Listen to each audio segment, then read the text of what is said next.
Dakilahin at purihin po natin ang ating pinakamamahal na Panginoon. God bless your beloved elder, beloved brother Joven Ferrer. Let us all pray. Tayo mulap na minamahal ko sama-samang dumulog sa trono ng biyaya na ating pinakamamahal na Panginoon sa pamagitan ng panalangin. Dakilang Diyos ang magbanal na makapangyarihan sa lahat, mahal ang Panginoong Isus hapong ito. Mag-usap ka, buksan namin mga pangunawa, ang mga puso, mahal ang Panginoon, that it be receptive to your word. Mahal Panginoon, preach to us. Ikaw mangaral sa akin. Mahal Panginoon, sagana sa akin, wala pa akong magagawa. Wala mo po yung umaasa sa iyong dakilang karunungan, kapangyarihan.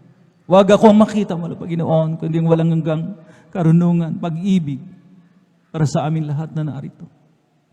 Mahal Panginoong Jesus, patawarin mo po ang iyong banglingkod sa lahat na ay mga pagkakasal. Gamitin mo po akong daluyan lamang ng spiritual pagpapahalam, mahal Panginoon.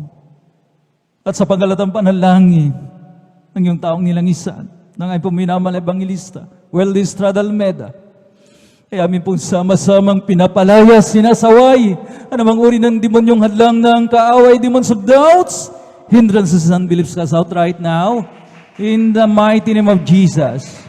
Lahat tayo magsabi ng praise the Lord. At tayo po'y makabalik sa ating mga kinaupuan, mga minamahal. At ang pinakamataas sa pagpupuri, pagluwalhati, pagdadakil at pagsamba ay nauukol lamang sa ating nag-iisa at pinakamamahal na Panginoon Kristo. Again, let us clap to the Lord. Sabay-sabay tayong pumalakpak sa ating pinakamamahal na Panginoon. I give double honor and respect sa ating pong minamahal na Evangelista Weldy Estrada Almeda.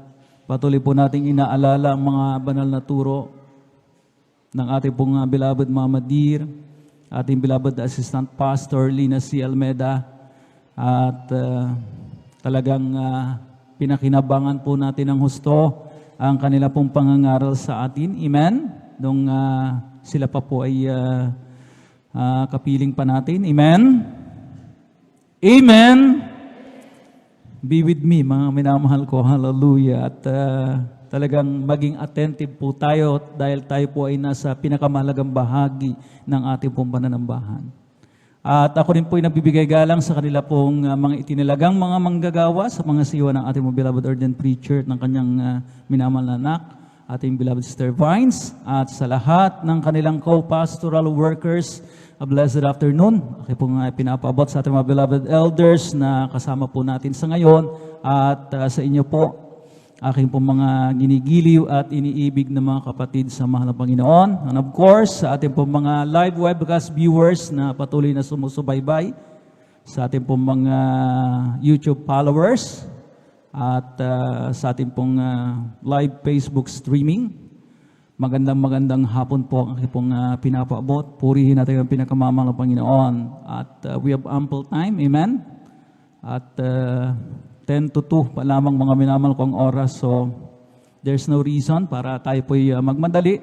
At maglaan talaga tayo ng sapat na panahon para sa Ebanghelyo ng Kaligtasan. Lahat tayo magsabi ng Amen. Pumalakpak ang mga anak ng Diyos. Purihin natin ang pinakamamahal na Panginoon. At tayo na po mga minamahal ko'y dumako sa ating pong napakahalagang paksa ngayon pong hapon na ito. At ating pong tunghayan, ating pong magiging topic o tema, mga minamahal ko sa hapong ito. At pamagatan po natin mga minamahal ko ng the use and misuse of faith. Sa Tagalog, ang tama at maling paggamit ng pananampalataya. Let us clap again to the Lord. Lahat ay magsabi ng praise the Lord. So, mga minamahal ko, lahat ay ready na? Amen? In the mood of learning? Amen? Huwag inaantok dapat? Para talagang ma-absorb po natin, mga minamahal kong nais, ipabatid ng malang Panginoon sa atin, mga minamahal ko, hallelujah, sa hapong ito. Merong tamang gamit at lugar ang lahat ng mga bagay sa mundong ibabaw. I repeat, meron pong tamang lugar at gamit ang lahat ng mga bagay sa mundong ibabaw. Amen? I-agree naman po tayong lahat dito. Amen? Lalo na ang ating pong pananampalataya. Faith should be appropriately used for its intended purpose. Otherwise, matatawag ito na misuse or misplaced faith na tinatawag. Hindi angkop, mali na paggamit ng pananampalataya. Ano ba ang pinaka-ultimate goal ng faith? Yung pinaka-layunin niya, mga minamahal ko. Di ba? Alam naman po nating lahat that the ultimate goal of faith is to please and glorify God. That is fully trusting God for His awesome power. Yung kanyang makapangyarihang gawa na walang tutulad. Yung kanyang infinite wisdom, mga minamahal ko, na walang hangganan sa mga bagay that is beyond human capacity. Sa mga bagay, mga minamahal ko, na wala tayong kakayahan. Di ba, mga minamahal ko, pag sinabing wala tayong kaya, wala tayong kakayahan, mga minamahal ko, pagdating sa salvation, aminado naman tayo dyan. Hindi natin kayang iligtas ang ating mga sarili. Sa ating sariling gawa. Sa ating sariling katwiran. Kaya nga, gift and grace ang salvation. Hindi natin pwedeng bilihin, hindi natin pwedeng bayaran. Ano pa, mga minamahal ko? Yung kanyang proteksyon sa gawa ng kaaway. Sa gawa ng masama, mga minamahal ko, sa mga disgrasya. Amen. Even yung pagbabago po natin sa ating pong mga sarili, ay hindi natin kaya. We need the Holy Spirit of God, mga minamahal ko, to transform us. At malinaw po sa atin yon. Palakpakan po natin, ating pong pinakamamahal ang Panginoon. So alam po natin, mga minamahal ko, hallelujah, ang pinaka-ultimate goal, pinaka-layunin ng pananampalatayang ito. Bigyan ko kayo ng halimbawa. Merong magpapakasal na mga Kristiyano. Mag-aasawa. At usong-uso, mga minamahal ko, sa ating kultura, yung June bride. Ano ba ang hype dyan sa June bride na yan? Bakit talagang itinataon, sineset ang wedding date sa month of June? Sino pong nakakaalam? Para sa karagdagan po nating kaalaman, mga minamahal ko, base po yan sa superstitious belief na, teka lang, mga iba na hindi po yata nakikinig, mga minamahal ko, dapat be attentive, mga minamahal ko. Makinig po tayo. Yan po ay base sa superstitious belief na yung June comes or it is derived from the Roman goddess of marriage na tinatawag na Juno, na yan daw ang magbibigay ng blessing of happiness forever. Pero hindi naman totoo, superstitious nga. So mga minamahal ko, hallelujah, alam naman po natin na ang month of June ay panahon ng tag-ulan. So ang magiging pananampalataya ng ikakasal, ng dalawang mag-aasawa, dapat, Lord, ang faith namin, i-honor mo na sa petsa ng aming kasal, hindi uulan para walang hassle sa mga aaten at sa amin na magsasagawa ng isang halagang okasyon. Pero mga minamahal ko, pakatandaan po natin, who made the natural climate? Dito sa atin, merong dalawa. Di po ba? And what are those? Rainy at saka dry season, summer. Sa mga ibang bansa, sa mga ibang lugar ng mundo, merong winter, merong autumn, merong summer, merong spring. So, mga minamahal ko, aralin natin maigi, mga minamahal ko. So, ang pananampalataya ng dalawang ikakasal is to go against the flow of nature. Ay, anong nangyari, mga minamahal ko? Dahil panahon nga ng tagulan, syempre, umulan nung petsa ng kanilang kasal. And then what? Mapuprostrate yung dalawang ikinasal kasi hindi honored yung kanilang panalangin, hindi nag-work yung kanilang pananampalataya. That is a misuse and misplaced faith. Bakit, mga minamahal? You may argue, you may contend, mga minamahal ko, di ba, Brother Noel, faith is going beyond science, even medical science. Faith is going beyond rational things or it defies logic. Diba? Yung lohiko. Totoo naman po yan. Wala pong debate, mga minamahal ko, sa argumentong yan. Dahil turo mismo ng man of God sa atin, mga minamahal ko, di ba kapag tayo may ulcer, anong ipinagagawa sa atin? Mag-fasting. Sa medical science, hindi pwede yung fasting dahil mas lalong lalala ang ulcer mo. Pero sa spiritual matters, mga minamahal ko, bilang pananampalataya, faith in action, ika nga, mga minamahal, magpa-fasting ka. Which napatunayan naman po natin, mga minamahal ko, na it work. Mga minamahal ko, amen. Ang dami pong pinagaling na may karamdamang ulcer. Nag-fasting lamang sila through prayer and fasting. Mga minamahal ko, gumaling sila sa banal na pangalan ng mga Panginoon. Lahat ay magsabi ng praise the Lord. Ano pa, mga minamahal ko? Na kapag nakakaranas tayo ng kahirapan, ang susi, mga minamahal ko, sa overcome ng poverty, mga minamahal ko, ay magbigay. Which is in contrast, di ba? Kung wala tayong pananampalataya, mga minamahal, bakit pa ako magbabawas, magbibigay? Ang gusto nga, madagdagan ng madagdagan. Amen? Pero mga minamahal ko, take note, ano ba ang motibo, mga minamahal ko, ng mag-asawa? Self-serving ba? Amen? Gusto nila, mga minamahal ko, isuspend ng Panginoon yung flow of nature, hindi ulan, mga minamahal ko, na siya mismo ang gumawa. Gusto ng mag-asawa, mga minamahal ko, na patigilin ang pag-ikot ng mundo for their sake. Pero paano naman po yung mga magsasaka na umaasa sa ulan? Paano naman po yung mga dams, mga minamahal ko, na malapit sa Metro Manila na kinakailangang makargahan para hindi magkaroon ng water supply shortage? Palakpakan po natin pong pinakamamahal ng Panginoon. So mga minamahal, isipin po natin, mga minamahal ko, hallelujah, ang mga bagay na ito. Mga minamahal ko, hallelujah. Sabi ng ilang mga Kristiyano, Brother Noel, dapat sa ating mga Kristiyano, dapat wala ng boundaries, wala ng restrictions.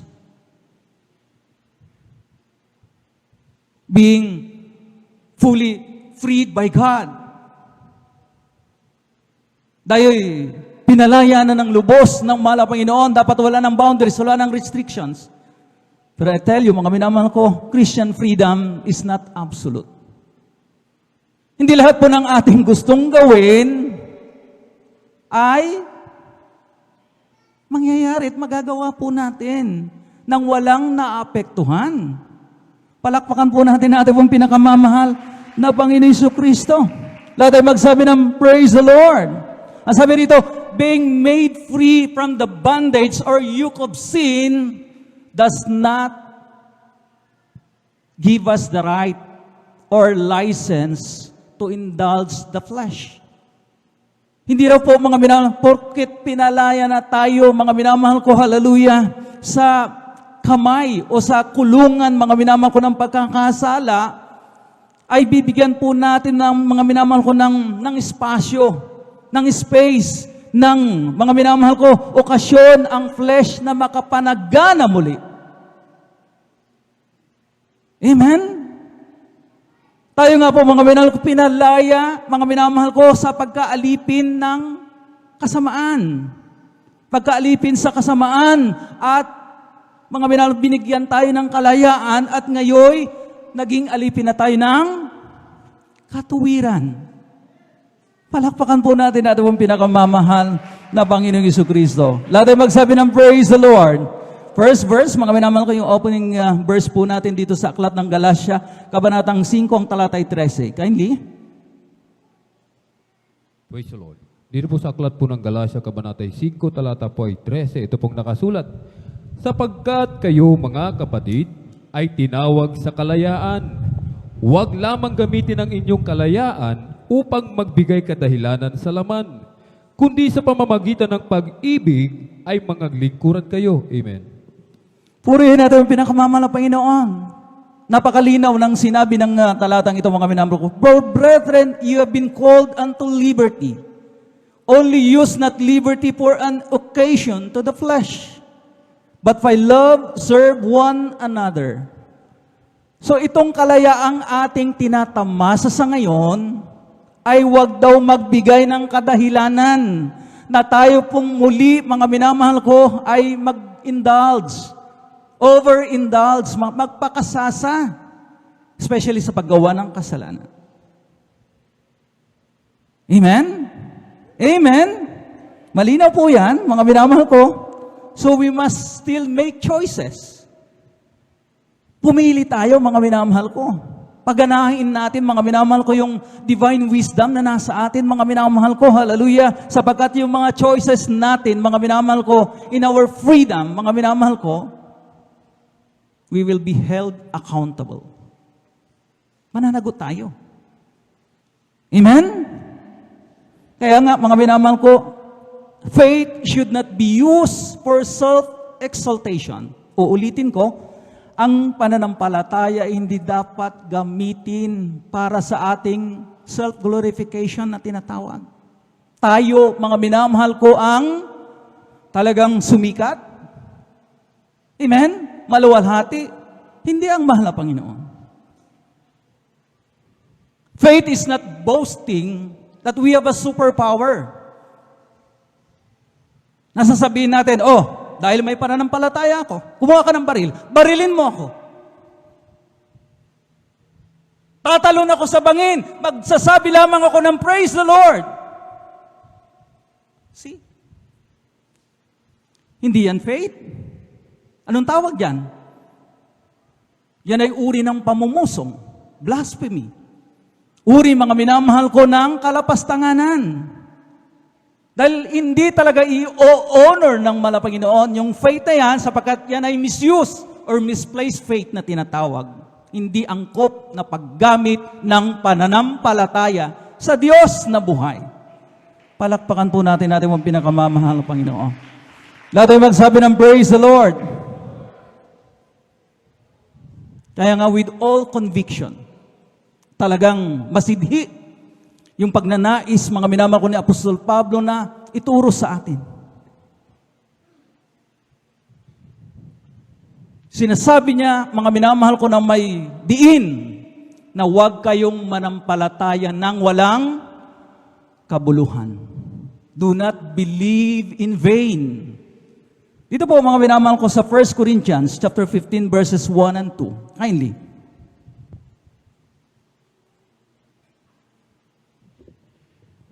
Amen, praise the Lord. Dito po sa unang Korinto, Kapitulo 15, versikulo 1 hanggang 2. Ganito pong sinasabi, ngayon ipinapatalastas ko sa inyo, mga kapatid, na ang ebanghelyo na sa inyo ay aking ipinangaral, na inyo namang tinanggap, na siya naman ninyong pinanantilihan. Sa pamamagitan naman nito'y ligtas kayo kung matyaga ninyong iingatan ang salitang ipinangaral ko sa inyo, maliban na kung kayo'y nagsipanampalataya ng walang kabuluhan. So mga minamahal ko, what is Apostle Paul telling us, mga minamahal ko? Inuulit niya, nire-remind sa atin, mga minamahal ko, na tayo daw po, mga minamahal ko, hallelujah, ay manatili doon sa turo, amen, sa pangaral na atin pong, mga minamahal ko, tinanggap. Amen. At ang sabi nga, mga minamahal ko, sa pamamagitan naman nito'y ligtas kayo kung matyaga ninyong iingatan Ang salitang ipinangaral ko sa inyo, maliban na kung kayo'y magsipanampalataya ng walang kabuluhan. Ang sabi dito mga minamahal ko, hallelujah, unless you have believed in vain. Diba? Nauwi lamang yata sa walang kabuluhan kung atin pong gamitin ang pananampalataya sa hindi angkop na bagay. Amen. Sabi nga, faith unto salvation, not faith unto perdition. Sa pananampalatayang tungo sa ikaliligtas, huwag sa ikapapahamak. Amen. Sapagkat mga minamahal ko, hallelujah, marami, mga minamahal kong mga bagay, mga minamahal na akala natin tamang paggamit ng pananampalataya, pero mali pala. Amen? 1 Corinthians, mga minamahal ko, hallelujah, ito po sa aklat ng unang Korinto, kabanatang 6, ang talatay 12 hanggang 13. Kindly. Amen. Dito po sa aklat ng unang Korinto, kabanatay 6, talatay 12 hanggang 13, ganito po ang pagkasabi, ang lahat ng mga bagay sa akin ay matuwid, ngunit hindi lahat ay nararapat. Ang lahat ng mga bagay sa akin ay matuwid, ngunit hindi ako sasakop sa kapangyarihan ng anuman. Sa 13, ang mga pagkain ay sa tiyan, at ang tiyan ay sa mga pagkain. Ngunit kapwa iwawasak ng Diyos yaon, at ang mga ito, datapwat katawan, ang katawan ay hindi sa pakikiapid, kundi sa Panginoon, at ang Panginoon ay sa katawan. Amen. Palakpakan po natin ang pagkabasa ng kanyang pumabanal na salitang ito. Medyo malalim ang gustong puntuin, mga minamahal ko, ng sumulat ng mga talatang ito na si Apostol Pablo. Pero mga minamahal ko, hallelujah, bigyan natin ng linaw ngayong pong hapon na ito. Ang sabi nga niya, mga minamahal ko, oo, lahat ng bagay ay matuwid sa akin. Pero may mga bagay na hindi nararapat gawin. Amen? So, hindi absolute. May restriction. Meron pa ring limitasyon, mga minamahal ko. Amen. Na kapag mga minamahal ko, hallelujah, atin itinuring mga minamahal, na malayang-malaya na tayo na gawin ang lahat ng ating kagustuhan, mga minamahal ko. Teka lang. Mag-isip-isip tayo, mga minamahal ko. Dahil tayo may merong buong-buong pananampalataya, doesn't make us, mga minamahal ko, answerable, mga minamahal ko, sa ating mga bagay na gagawin. Ang sabi rito, mga minamahal ko, huwag pasakop sa anumang kapangyarihan. Amen? Amen? Hindi ko muna sa mahal na Panginoon na tayo dahil maraming misconception about faith. At kapag hindi natin ito na itama, ay napakadelikadong bagay. Hindi ko muna sa mahal na Panginoon na tayo at ang ating faith ay talagang completely healed na tayo.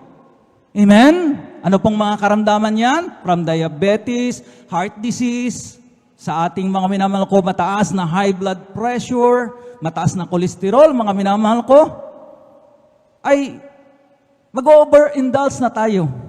Balik ulit tayo, mga minamahal ko, doon sa ating unhealthy eating habit. Unhealthy eating lifestyle. Kasi pinagaling na ako sa aking diabetes. Extra carb na naman ako. Extra rice, sige, walang pakundangan pagkain ng kanin.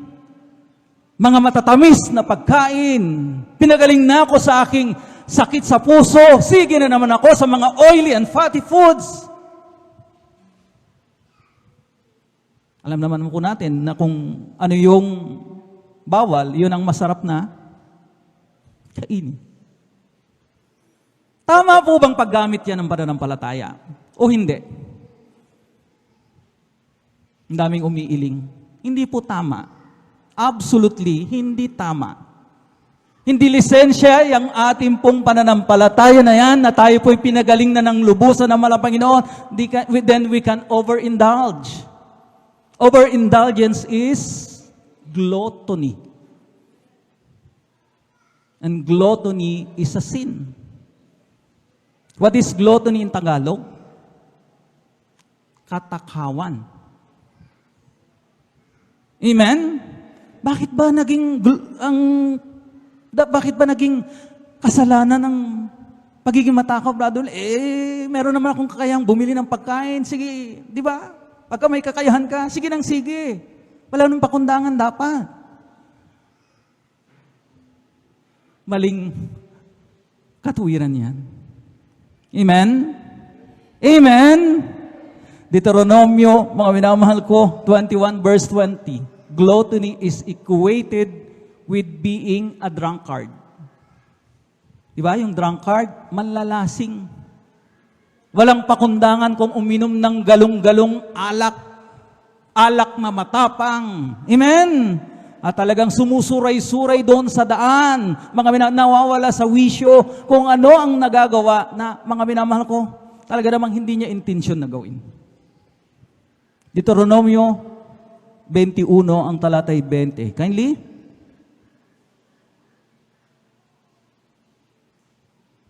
Ganito mo sinasabi, at kanilang sasabihin sa mga matanda sa kanyang bayan, itong aming anak ay matigas na loob at mapaghimagsik, na ayaw niyang dinggin ang aming tinig.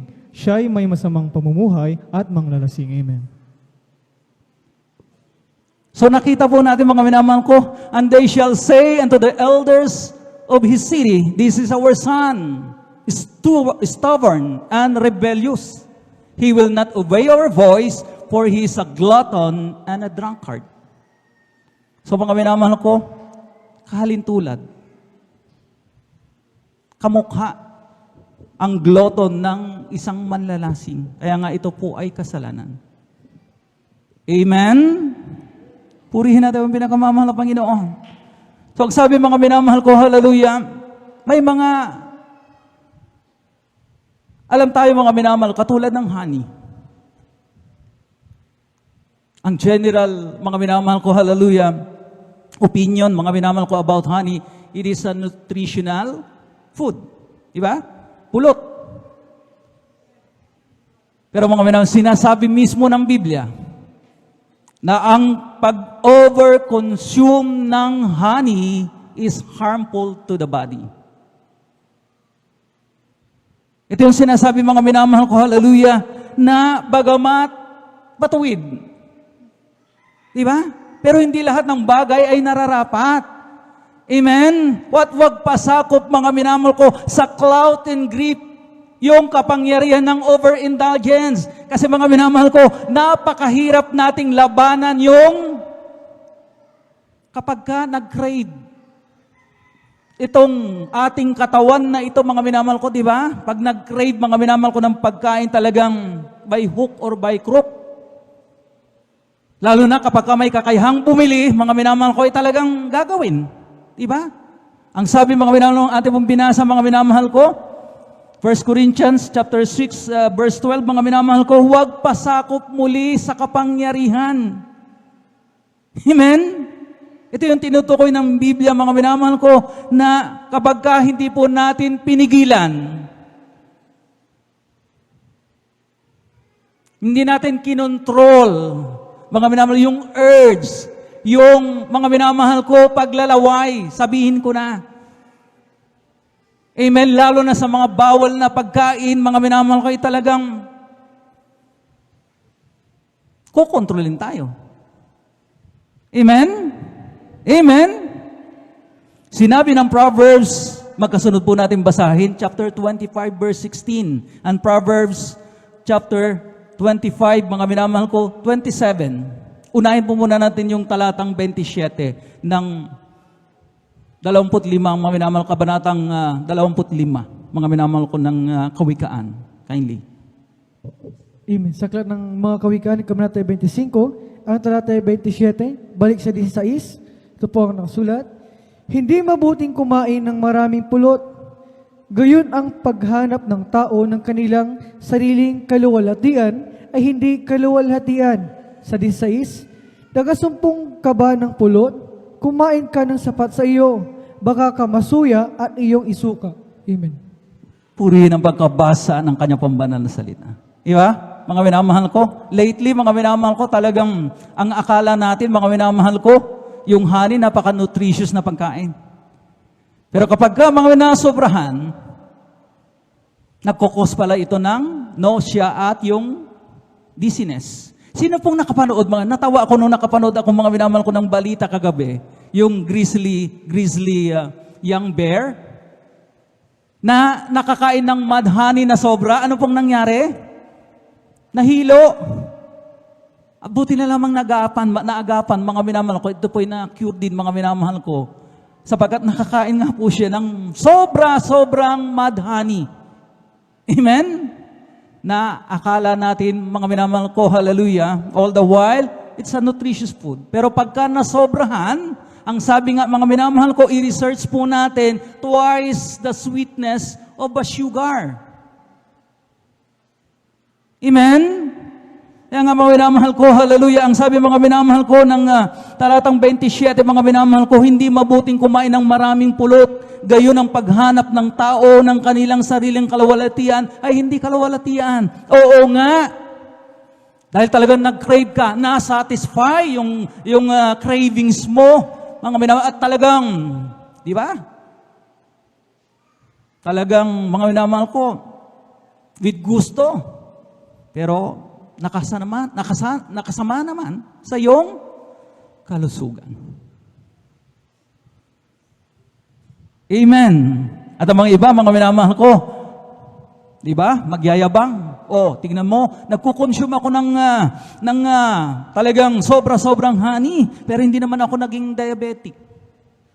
Walang epekto sa akin. See, mga minamahal ko. Ganyan ba, mga minamahal ko, hallelujah? Ang mga minamahal ko, hallelujah, ang paggamit ng pananampalataya. Dahil merong mga contention, merong mga argumento, mga minamahal ko, na ating pong babanggitin mamaya, mga minamahal ko. Di ba sinabi, Brother Noel, ng Biblia, sa mga may pananampalatayang talagang malakas, makakain nila ang kanilang gustong kainin. Nakalagay po sa Biblia yan. Pero mga minamahal ko, hallelujah, tama ba? Mga minamahal ko na magpatuloy tayo, mga minamahal ko, sa ganitong overindulgence.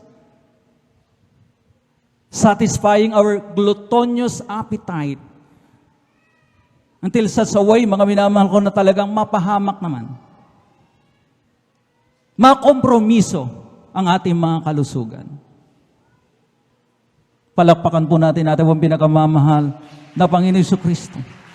May tinutukoy sa Biblia, sinulat sa banal na kasulatan si Apostol Pablo dito sa mga taga-Roma, kabanatang 14, talatay 1 hanggang 3. Kindly.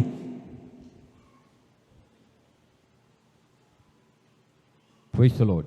Dito po sa aklat po ng Roma, kabanata ay 14, talatay 1 hanggang 3, ito pong nakasulat.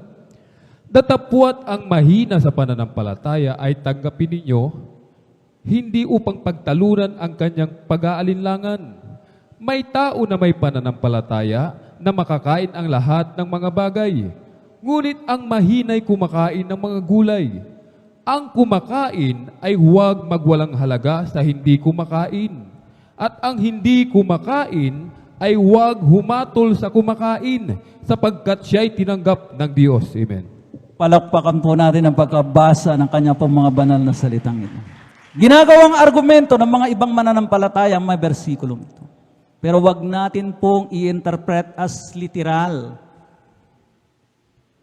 Meron pong spiritual na konteksto itong mga talatang ito. It's all about, mga minamahal ko, maintaining a good relationship among the brethren. Amen? Na huwag pagtalunan, mga minamahal ko, hallelujah, kung ang mga iba ay gustong kumain, mga minamahal ko, ng karne, at ang mga iba ay gusto lamang kumain ng gulay. Hindi yan disputable matters. In fact, it's unworthy na magkaroon pa ng debate, mga minamahal ko, tungkol sa mga bagay na yan. So, respeto lang. Hindi ko mo malakas ang iyong pananampalataya. Ang sabi nga rito, mga minamahal ko, may pananampalataya akong makakain ko ang lahat ng bagay. Lahat ng pagkain. Pero huwag mong hamakin yung mga mananampalatayang may mga weaker o mga minamahal ko, may mahina na pananampalataya. Those who have a weaker faith, mga minamahal ko, na ang gusto nila, mga minamahal ko, kumain lamang ng gulay. Di ba? Kung ikay carnivorous, meat eater, kahit pa pork eater, mga minamahal ko, at yung isa namang kapatid mo ay vegetarian, wala namang kaso. Hindi dapat pagtalunan. Palakpakan po natin ang ating pinakamamahal na Panginoon. Lahat ay magsabi ng praise the Lord. Huwag hamakin yung mahina ang kanyang pananampalataya at itulad mo sa iyo. Oh, gayahin mo ko. Makakain ko ang lahat ng gusto ko. Ikaw, KJ ka. Vegetarian. Pero mga minamahal ko, hindi lahat mga minamahal ko ng vegetarian, mga minamahal ko ay base sa kanilang spiritual na paniniwala. May mga talagang, they decided on themselves, mga minamahal ko, to take that diet. A veggie diet. Dahil disiplina sa katawan. Amen? Pero mga minamahal ko, ang sabi ko nga mga minamahal, do not pass judgment doon sa mga vegetarian, at ikaw naman bilang carnivorous, mahilig sa karne. Wala pong dapat pagtalunan. Palakpakan po natin muli at ang pinakamamahal na Panginoong Jesucristo.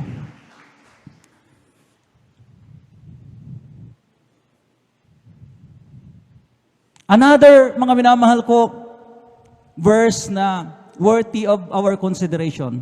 Alamin natin yung spiritual na konteksto. Itong Matthew chapter 15 verse 11. Sapagkat mga minamahal ko, hallelujah, ang sinasabi rito mga minamahal ko, Brother Noel, ano sinasabi mong i-regulate ang wag mag-overindulge? Di ba Brother Noel, sinabi sa talatang yan, hindi sa kinakain ng tao ang nakapagpaparumi sa kanya, kundi yung salitang lumalabas sa kanyang bibig. Kindly, mga minamahal.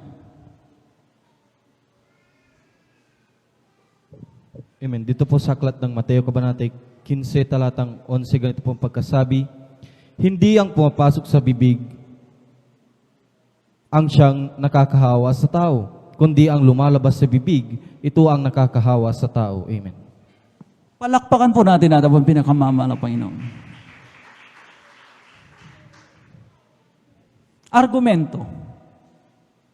Na kung hindi po natin mga minamahal ko, hallelujah, bibigyang pansin, ano talaga ang kahulugan, mari tayong madeceive, madaya. Dahil talaga ma-justify pa yung ating overindulgence, mga minamahal ko, hallelujah, na talagang at risk. Our health will be at risk. Amen? Amen? Ang sabi nga mga minamahal ko, hallelujah, hindi yung pagkain na isinusubo ng tao, pumapasok siya sa katawan niya, ang nakakahawa, ang nakapagpaparumi sa kanya, kundi yung salitang lumalabas out of his mouth, mula sa kanyang bibig. Ito po ay sinulat mga minamahal ko, hallelujah, dahil ang mga eskriba at paraseyo nung araw, talagang grabe ang kanilang mga minamahal ko, talagang pagiging matuwid sa harapan ng mga tao. Amen. At talagang mga minamahal ko, hallelujah, maraming seremonya. Dapat ganito, ganyan. Ang pagkain ay ganyan at ganito. Pero mga minamahal ko, hindi nila nililinis yung kanilang sarili, yung kanilang puso. At kung ano-ano ang mga panlalait, mga minamahal ko, hallelujah, ang mga masasamang salita na namumutawi sa kanilang bibig. Out of the richness of their heart, ay kanilang mga minamahal ko na ipapahayag sa pamamagitan ng kanilang mga salita. So, mga minamahal ko, hallelujah, alamin po natin, mga minamahal ko, ang spiritual na konteksto, yung aking pong mga minamahal ko sinabi, na ito po ay patungkol sa mga kahipokrituhan ng mga eskriba. Hypocrisy. Amen? Yung kanilang mga minamahal ko, hallelujah, talagang pagpapakitang tao. Ngunit hindi nila nililinis, mga minamahal ko, hindi sila interesado sa kanilang estado sa mahal na Panginoon. Yung inner cleansing ng kanilang mga puso ay hindi nila ginagawa. Kaya nga meron tinatawag na froward mouth, vile mouth, na walang ibang lumalabas sa kanilang bibig, kundi puro masama. Palakpakan po natin pong pinakamamahal na Panginoong Jesucristo. 1 Corinthians chapter 8 verse 8, mga minamahal ko, hallelujah. Datapwat ang pagkain ay hindi magtataguyod sa atin sa Diyos. Ni hindi tayo masama kung tayo'y di magsikain, ni hindi tayong lalong mabuti kung tayo magsikain. Amen. So mga minamahal ko, hallelujah.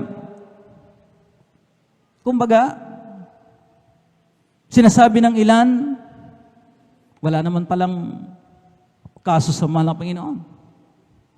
Kung hindi ako kakain, if I will abstain from that food or not, mga minamahal ko, pero mga minamahal ko, hallelujah, ito lamang po isinulat para bigyan, mga minamahal ko, hallelujah, ng halaga yung, di ba, sinabi ko kanina, para mga minamahal ko mapangalagaan, mapagtibay ang samahan, ang relationship, mga minamahal ko, ng mga mananampalataya. Na walang dapat, mga minamahal ko, hallelujah, maging mga minamahal ko. Kumbaga, hamakin mo. You will despise your brethren, mga minamahal ko, dahil sa kanyang pagkain. Dahil sa kanyang kinakain. Amen. Amen. Pawalang halaga, mga minamahal ko, siya mga minamahal ko, dahil sa kanyang mga minamahal ko kagustuhan. Sa kanyang desisyon, mga minamahal ko. Kaya nga po, mga minamahal ko, hallelujah, ilagay po natin sa tamang konteksto, tamang perspective ang lahat ng bagay, lalo na ang pananampalataya. Sabi dito, mga minamahal ko, be not unwise or indiscriminate. Huwag tayong magiging walang pakundangan. Sige lang ng sige. Di ba? Mayroon tayong mga ugali, mga minamahal ko. Akan mo labas sa gabay mo. Total, patay ka mo lamang. Anong ibig sabihin sa Tagalog yan? Kainin mo na lahat ang gusto mo. Total, mamamatay ka rin lang naman. Bakit mo ipagdadamot ang gusto mong kainin? Bakit mo pagdamutan ng iyong sarili? May mga katwiran na ganoon. Nawala talaga, mga minamahal ko, sa lugar. Amen? Ang sabi nga, do everything in moderation. Gawin ang lahat ng bagay, mga minamahal ko, sa katamtaman. Hindi pwede yung indiscriminate, walang pakundangan, sapagkat mananagot ka sa iyong aksyon. Palakpakan po natin po pinakamamahal na Panginoon Jesucristo. Lahat ay magsabi ng praise the Lord. Take note, balanced people will outlast those who are not balanced in their lives. Ang mga balancing tao, talagang mas magiging mahaba ang kanilang buhay kaysa doon sa mga hindi balanse. What do I mean by this? Ang sabi nga, glorify God in your body. Make it healthy. Dahil sa mga anong kadahilanan, kindly, especially mga minamahal ko sa atin, mga minamahal ko na nasa paglilingkod, kindly, mga minamahal ko, keeping our body to glorify God, mga minamahal, keeping our body healthy to glorify God for these reasons. Number 1, long life in keeping and prolonging our ministry. Diba? Gusto mo bang, mga minamahal ko, hallelujah, manatili sa iyong pagpapagamit? Amen? Sinong aayaw, mga minamahal ko? Amen? Dahil ito nga po ang nagpapasaya sa atin. Ito nagbibigay kahulugan sa ating pong mga buhay. Amen? And mga minamahal ko, to keep your ministry, mga minamahal ko, and prolong your ministry, you have to be healthy. Di ba?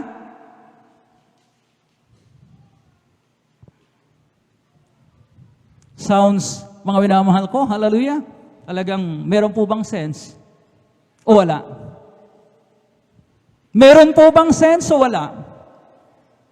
Meron. Dahil hindi ka naman, mga minamahal ko, makapag-i-stay dyan sa iyong katawagan, sa iyong ministry, kapag ka, mga minamahal ko, hallelujah, namatay ka sa karamdaman. Amen? Number 2, mga minamahal ko, na rason. Energy and strength in our ministration to others. Paano ka makapag-ministrate, mga minamahal ko, makapagbibigay serbisyo sa iyong kapwa mananampalataya? Ikaw na nanghihina, ikaw na unhealthy, mga minamahal ko, at may karamdaman. Di ba? Ikaw ang mas nangangailangan tuloy ng ministration.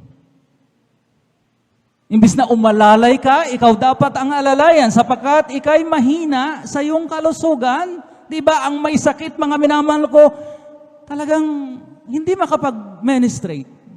Hindi makagawa ng kanyang ministry dahil nga may karamdaman siya. Dahil nga nanghihina siya. Dahil nga, mga minamahal ko, iba ang templada ng kanyang katawan. Amen? Walang konsentrasyon. So practical, mga reason. Itong ating pinag-uusapan sa ngayon. Number 3, pangatlong rason kung bakit you have to keep your body healthy, mga minamahal ko, amen? By restraining from unhealthy food, mga minamahal ko, huwag mong ipangalanda ka ng iyong pananampalataya na makakain mo ang lahat ng bagay sapagkat mananagot ka. Joy of the Lord in our physical and spiritual aura na tinatawag. Paano ka, mga minamahal ko, hallelujah, mga minamahal ko, papakita, makapagpapamalas ng iyong vibrant, mga minamahal ko, na spiritual, mga minamahal ko, aura. Amen? What's aura, mga minamahal ko? Yung disposition mong, mga minamahal ko, talagang malakas, maliksi. Amen? Always smiling. Kapag ka, mga minamahal ko, may karamdaman ka, mga minamahal ko, di ba ang hirap mag-smile? Di ba, pagka may karamdaman, irritable ka? Hindi ka, mga minamahal ko, talagang magiging magiliw, hindi ka magiging malakas, na talagang, mga minamahal, maipakita mo talaga yung joy of the Lord. So makikita po natin ngayon kung bakit we have to be healthy. Amen? Amen! Palakpakan po natin pong pinakamamahal na Panginoon Jesucristo. Our body chemistry is affected by the food that we eat. Amen. Sino pong naniniwala magsabi ng praise the Lord? Kaya nga po mayroong kasabihan, we are what we eat. The food that we eat interacts with our body. Merong kinalaman, mga minamahal ko, yung pagkain na ating kinakain sa ating mga moods. Meron tayong mga mood swing dahil merong tayong nakaing unhealthy. Na kapag, mga minamahal ko, palala, mga minamahal ko, ng ating pong, mga minamahal ko, hallelujah, yung temperature ng ating pong mga body. Ng ating pong mga katawan. Amen. Kung ating i-research, mga minamahal ko, hallelujah, between a meat eater and a fish eater, mga minamahal, sino mas healthy? Between the two. Siyempre, yung fish, mga minamahal ko. Paki-flash. Baka hindi tayo maniwala, mga minamahal ko. Sabi dito, wild-caught fish, especially the more oily types, such as salmon. Brother Noel, wala naman akong pambili ng salmon.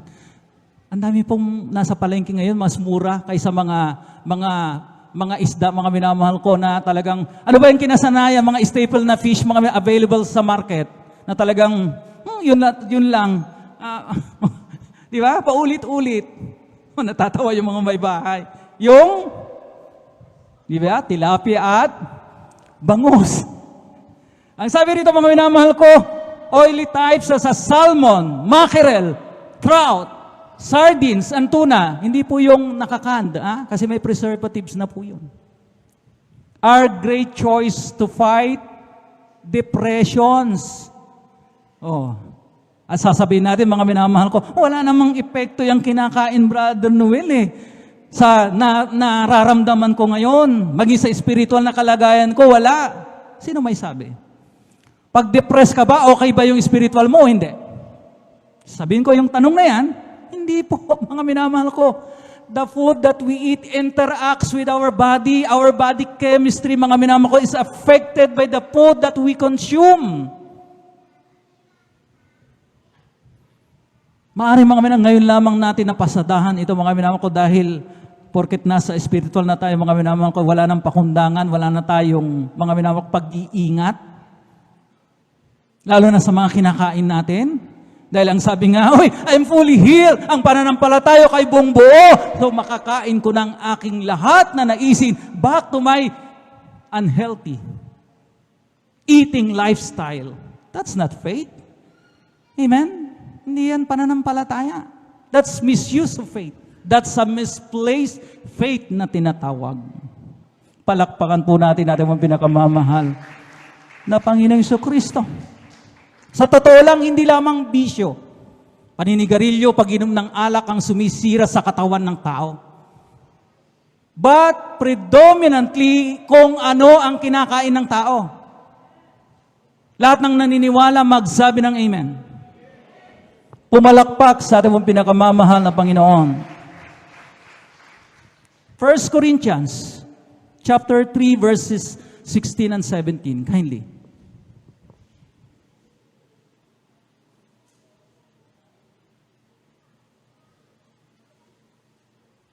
Amen. Sa aklat ng unang Korinto, Kabanata 3, ang talatay 16 at 17.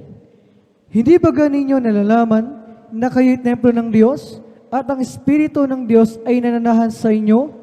Kung gibain ng sino man ang templo ng Diyos, siya'y igigiba ng Diyos, sapagkat ang templo ng Diyos ay banal, na ang templong ito ay kayo. Amen. Purihin natin ang pinakamamahal na Panginoon. So what's defiling this temple of God?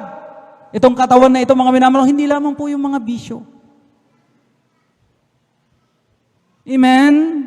Kundi yung ating mga pagkain na bawal, na gustong-gusto nating kainin, mga minamahal ko, hallelujah, na talagang ang resulta. Diba? Mas napapaaga yung ating pong mga kamatayan. Tama na po yung katwiran po natin, mga minamahal. O kung mamamatay ka, hindi sa pagkain. Yun ang tinakda ng Diyos. Yung mga katwiran na yan, mga katwiran po yan ng mga mangmang. Amen? This body is the temple of God. At wag natin itong sirain, ang sabi nga.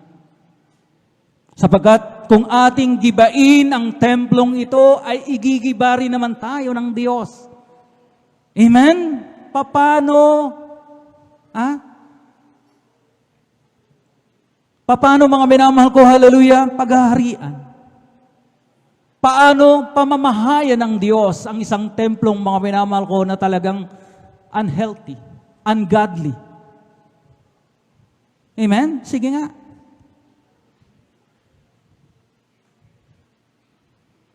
Kaya mga malinaw pa, mga minamahal ko, hallelujah, sa kristal, mga minamahal ko, ang anong nais, mga minamahal ko, hallelujah, na talagang ipabatid ng mahal ng Panginoon. The use and misuse of this faith. Dapat nasa tamang paggamit, nasa tamang lugar. Amen? Hindi yung mga minamahal ko, hallelujah, talagang indiscriminate.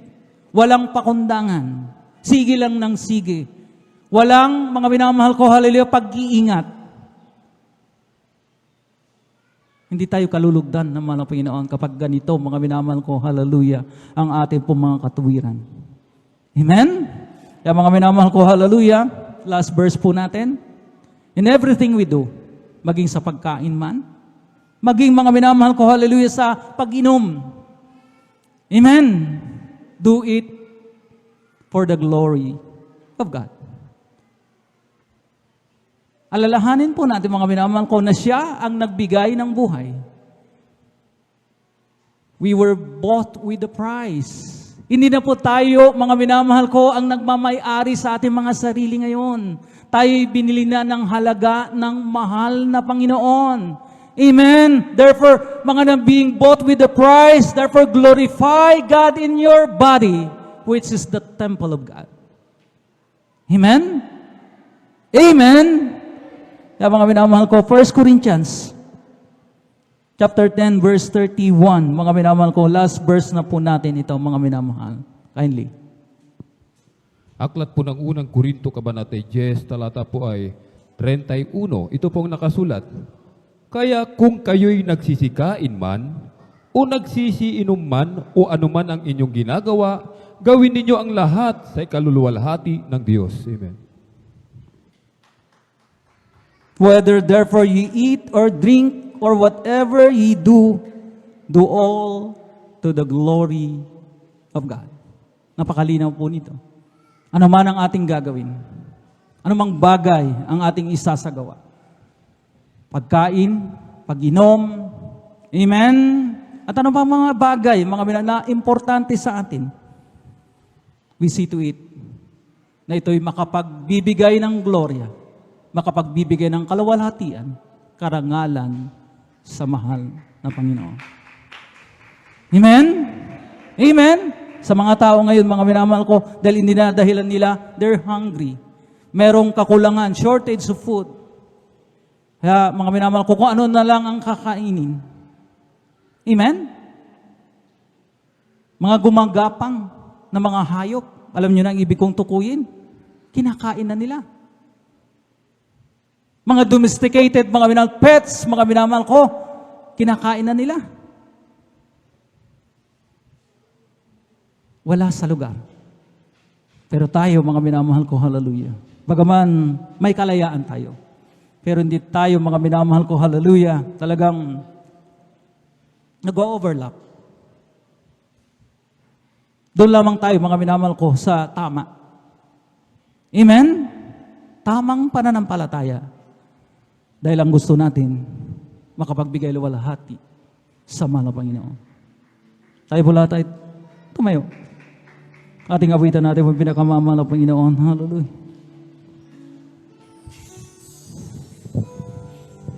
Hallelujah, hallelujah.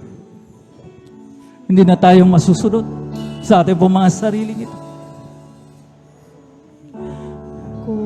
God must be in control of our lives. Resist that temptation, overindulgence, that gluttonous appetite. For us to be healthy, bodily, spiritually.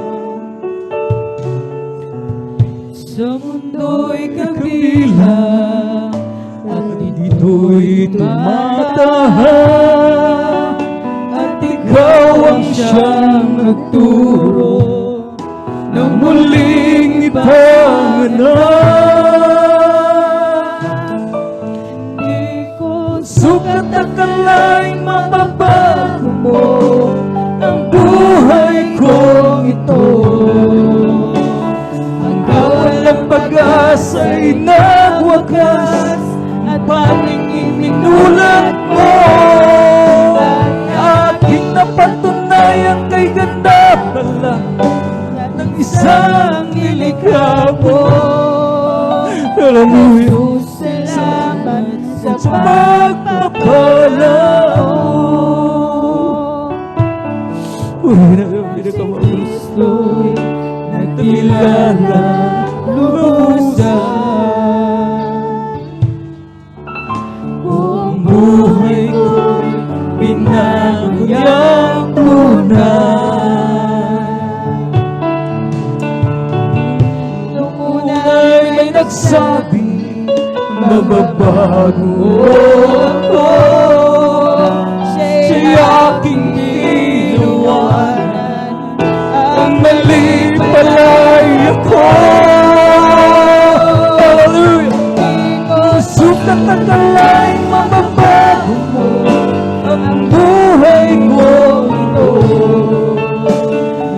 Walang pag-asa'y nagwakas, parang inulat mo at aking napatunayan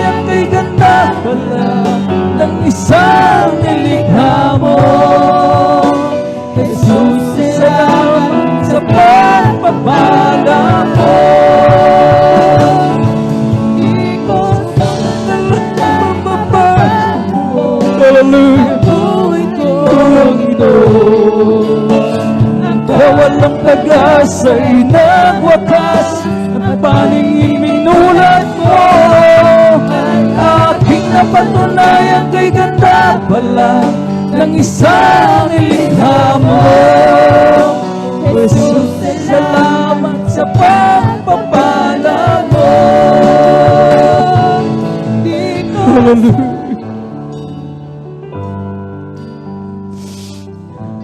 Siya lamang makapagbabago sa atin. Ang mahal na Panginoon lamang.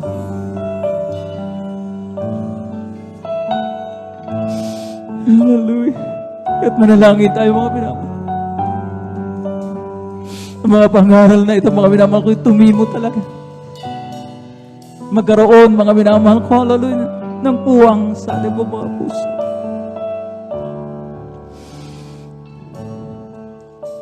Ang kalayaang meron tayo ngayon, hindi dapat gamitin, mga minamahal ko, para sa ating sariling, mga minamahal ko, hallelujah, kapritsyo. Ang katawang ito ibigay ng mahal na Panginoon. Amen. Kaisa-isang buhay na ito, mga minamahal ko, na kuminsan, mga minamahal ko, hallelujah, tinitake for granted po natin. Huwag itong alagaan. Pero mga minamahal ko, napakalinaw ng ating pong napag-aralan. This is the temple of God. Templo ng Diyos na gusto niyang, mga minamahal ko, panahanan.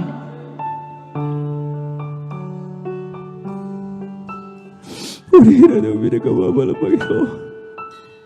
O di ko sukat na kalaing mababago ang buhay ko ito. Ang kawalang pag-asa'y nang wakas ang aming ibinulat mo. At aking napatunayan kay ganda ng isang nilikha mo.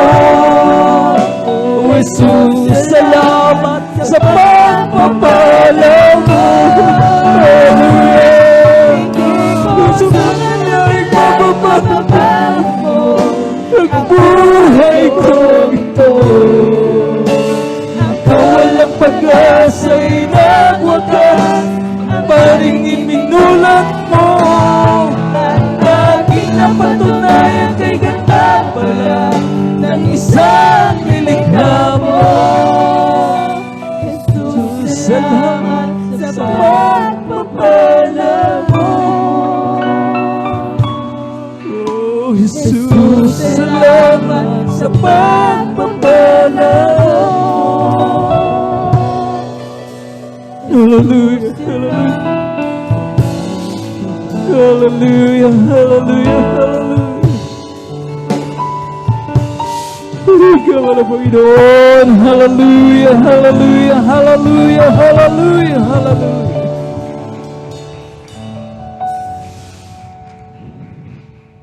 Maraming salamat po na Panginoon. Hallelujah. Sa mga aralin na kagaya nito, akala namin, we take it for granted.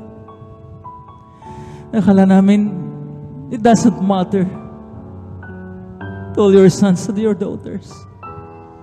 Pero napakahalaga pala. Hallelujah. Patuloy mo kaming liwanagan ng iyong mga salita. Patuloy mo kaming turuan sa unang pangaral na iyong minamahal ni Evangelista Willis Almeida, na iyong mga minamahal na mamanggagawa. Ano ba na-divide us? Ipaalala mo sa amin ang kalagaan ng mga aral na ito sa tuwid-tuwid upang hindi kami makalimot. Hallelujah, hallelujah. Tayo mo lahat mga minamahal kayo dumako sa ating mga kanya-kanya pangangailangan. Pero unahin po muna natin ang pangangailangan ng ating banal na iglesia. Patuloy na kalakasan ng ating minamahal na Evangelista Willis Almeida sa buong ng kanyang mga mahal sa buhay. Maging ating mga minamahal na mamagagawa. Panalangin po natin ating beloved ordained preacher sa kanyang ginagaharap. Hallelujah, hallelujah. Hallelujah. Ang sakit ng kalingkingan ay sakit ng buong katawan. We do not be, mga minamahal ko, hallelujah, indifferent. We should not be insensitive. Hallelujah. Huwag natin hayaan na maghari, magtawa, nagkaaway ng Diyos. Hallelujah, hallelujah, hallelujah, hallelujah. Ipanalangin natin ang bawat isa. Lalo sa mga namiminuno sa atin, mga binabal. Biblically speaking, ang sabi para magkaroon tayo ng kapayapaan. Magkaroon tayo, mga binabal ko, hallelujah. Hallelujah, kalakaso spiritual. Hindi natin mapakinabangan kapag kapatuloy na napipigati ang mga namiminuno sa atin. Hallelujah, hallelujah. Let us all pray. Dahil ang Diyos sa magbanal makabayarihan sila. Abutin mo ang aming mga pangangailangan. Pangangailangan spiritual pala, Panginoon, sa paggalan ng panalagi. Yung taong nilang isan, mga minamahal. Aming pinakababala, Panginoon Yesu Cristo. We ask all of this in the mighty name of Jesus. Hallelujah, hallelujah, hallelujah. Patuloy mo sila, hallelujah. Bigyan ng kalakas at kalusog. Patuloy na alawin ng iyong Santong Espiritu. Bigyan ng kagaanan ng kalimang kabigatan. In Jesus' name we pray. Amen and amen. Hallelujah, hallelujah, hallelujah. Para sa ating mga kanya-kanyang pangangailangan. Kailanman hindi naging maiksi ang kamay ng mahal na Panginoon at ito'y abutin. Kailanman, hallelujah, hindi sarado ang kanyang pandinig upang marinig ang ating mga daig. Let us just, hallelujah, pray with faith. Hallelujah, hallelujah, hallelujah. Tayo lahat mga minamahal ko, hallelujah, magpatong ng ating mga kaliwang kamay sa parte ng ating mga karamdaman. Kung magbumura kaliwang kamay, ipatong po natin sa ating mga bibig. Pinansyal na mga pangangailangan. Kahirapan, dalawang kamay, hallelujah, manatiling nakataas. Isipin po natin ang ating minamahal Evangelista Weldes Almeida ang naglehans po sa atin. Sabay-sabay tayong manalangin. Hallelujah. Dakilang Diyos, sa iyo makapangyarihang pangalang Jesus ay aming sabang-sabang sinasaway. Pinapalaya sa namang-uri ng yung mga karamdaman, demonos, diabetes, heart disease, leukemia, TB, skin diseases, hallelujah, prostate cancer, hallelujah, hallelujah. Cast out and be healed right now in the mighty name of Jesus. Poverty cast out in Jesus' name. All vices begin in Jesus' name. Hallelujah, hallelujah.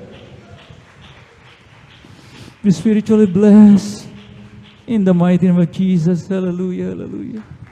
The top of our voice, walang magbibiro. Let us all shout with all our might, 3 times, yung heavenly language na manak ng Diyos. Hallelujah, praise the Lord. Sabay-sabay po tayo. Hallelujah, praise the Lord. Hallelujah, praise the Lord. Hallelujah, praise the mighty name of Jesus. At tayo po mga minamahal ko, idarako sa ating po mga mahalaga.